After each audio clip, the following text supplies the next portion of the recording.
900 साल पहले देश में हिंदुओं की आबादी करीब 60 करोड़ थी, जो आजादी के समय घटकर 30 करोड़ तक आ गई। इसके पीछे विदेशी आक्रांताओं का हाथ रहा और आज भी कुछ लोग उसी मानसिकता के हैं जो हिंदुओं को बांटने की साजिश रच रहे हैं। उन्होंने कहा कि सावधान रहने की जरूरत। योगी आदित्यनाथ कह रहे हैं कि बटेंगे तो हम फिर कटेंगे। सीएम योगी आदित्यनाथ ने हिंदू समाज को अलर्ट किया है।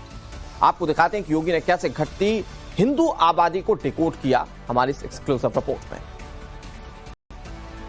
सन 1100 तक भारत के अंदर हिंदुओं की आबादी 60 करोड़ थी, 60 करोड़।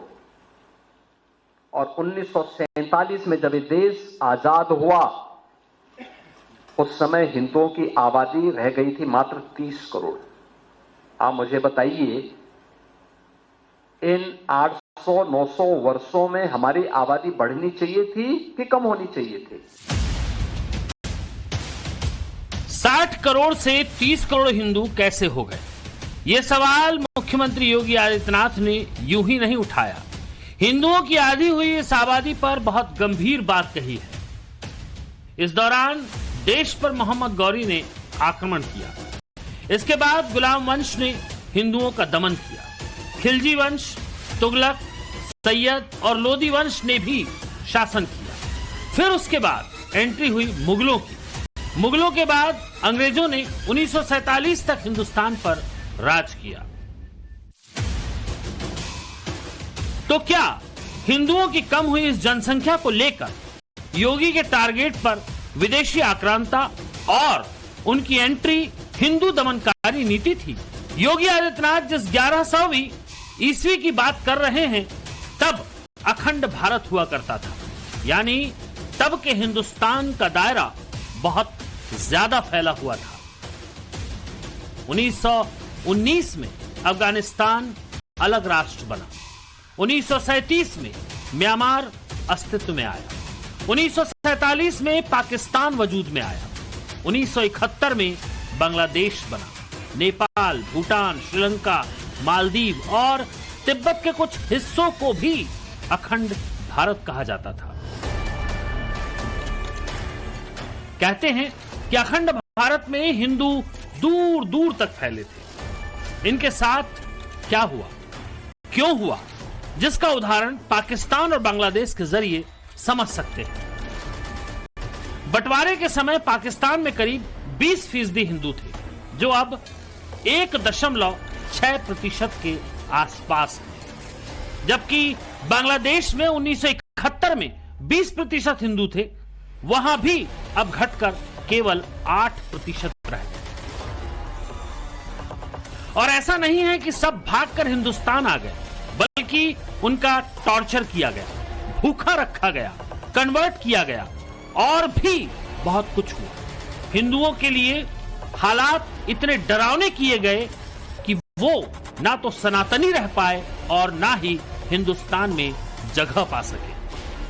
आबादी जो कम हुई, आक्रांताओं ने ही मारा नहीं, बल्कि भूख से मरे, बीमारी से मरे,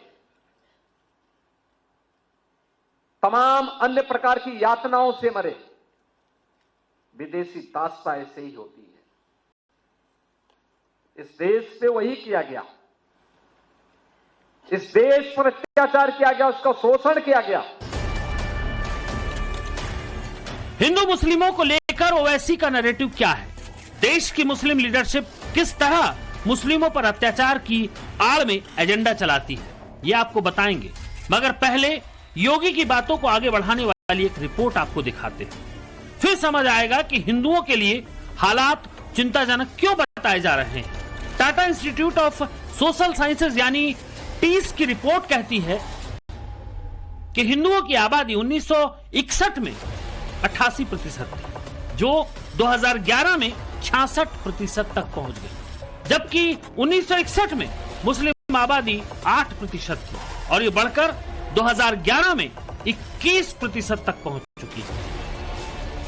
टीस ने मुंबई को लेकर इसी रिपोर्ट में अनुमान लगाया कि 2051 तक हिंदू आबादी 54% से भी कम होगी और मुस्लिम आबादी करीब 30% बढ़ जाएगी। मुस्लिम और हिंदू आबादी के इस अनुपात बात को लेकर मोहन भागवत भी इशारा करते हैं। इरादा क्या है इसके बारे में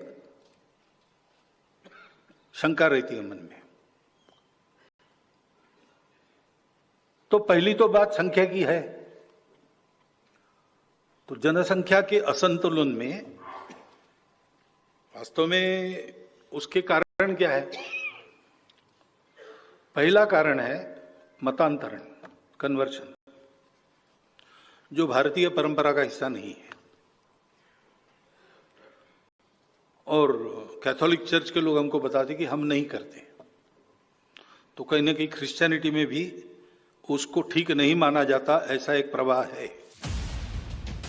उत्तर, दक्षिण, पूरब, पश्चिम, हर तरफ हिंदुओं की घटी आबादी का पैटर्न डरावना है और इसे हिंदू मुस्लिम की जगह इस तौर पर देखना चाहिए कि बहुभाषी, बहुसांस्कृतिक देश में हिंदू और मुस्लिम जनसंख्या का पिछले 7 दशकों के तुलनात्मक अध्ययन में एक निर्णायक और डरावना मोड़ आया है।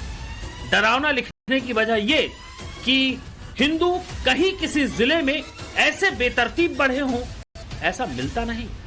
अगर मिलता है तो बहुत खोजने से इक्का दुक्का इलाके हो सकते हैं बस, जबकि इसके उलट मुस्लिम आबादी में इजाफा मिलता है।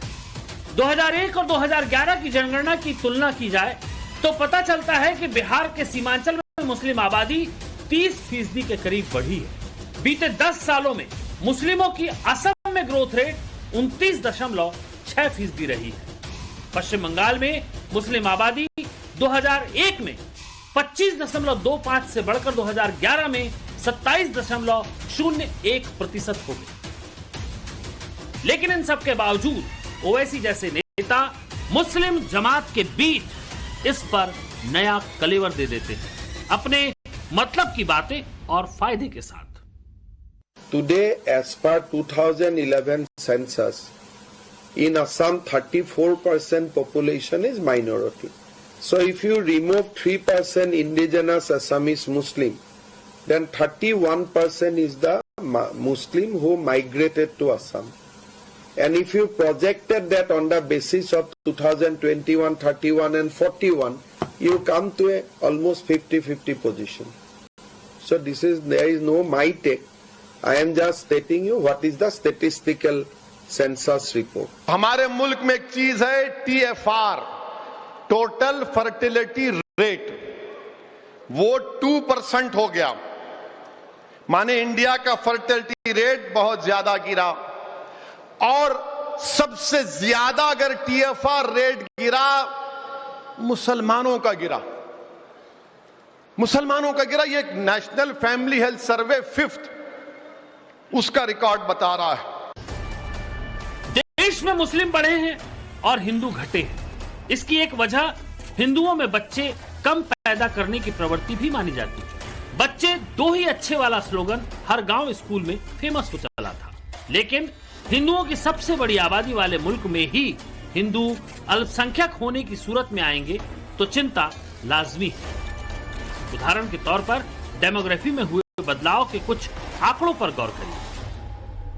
2001 में यूपी के सहारनपुर में मुस्लिम आबादी 11,32,919 थी, जो 2011 में 14,54,052 हो गई।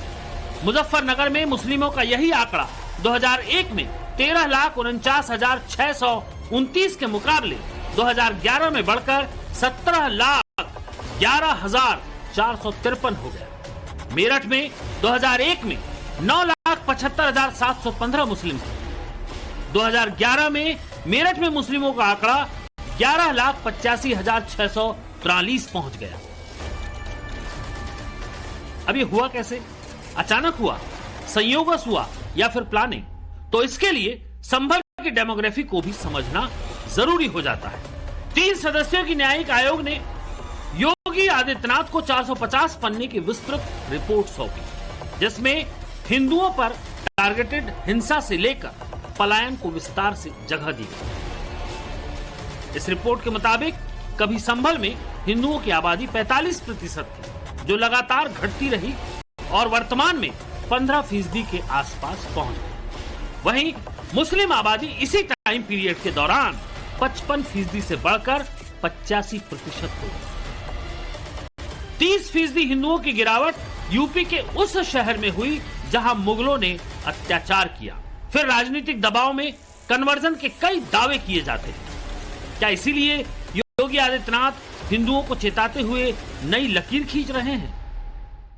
जिन लोगों ने जाति के नाम पे बांटा, क्षेत्र के नाम पे बांटा, भाषा के नाम पर बांटा, तमाम वादों के आधार पर बांटा, और आज भी वे उसी विदेशी मानसिकता के साथ काम कर रहे हैं।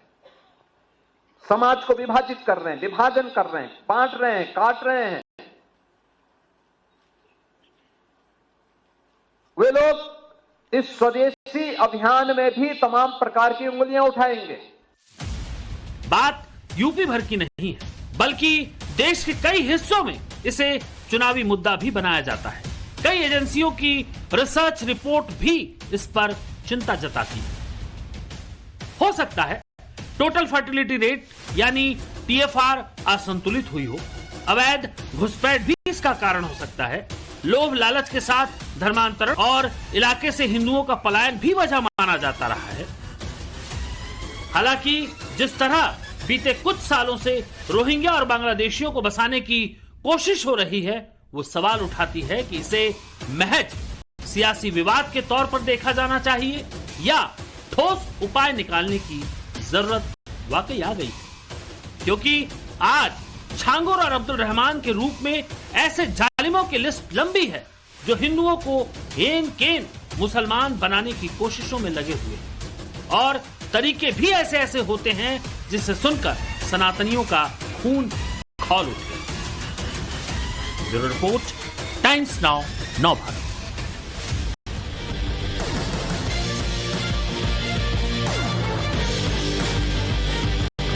नमस्कार, मॉर्निंग टाइम के सुपर हिट बुलेटिन में आपका स्वागत है। मैं हूं आपके साथ श्वेता श्रीवास्तव। हम लेकर आए खबर जरूरी है जिसमें देश दुनिया की तमाम बड़ी खबरें आगे हम आपको बताने वाले हैं। आज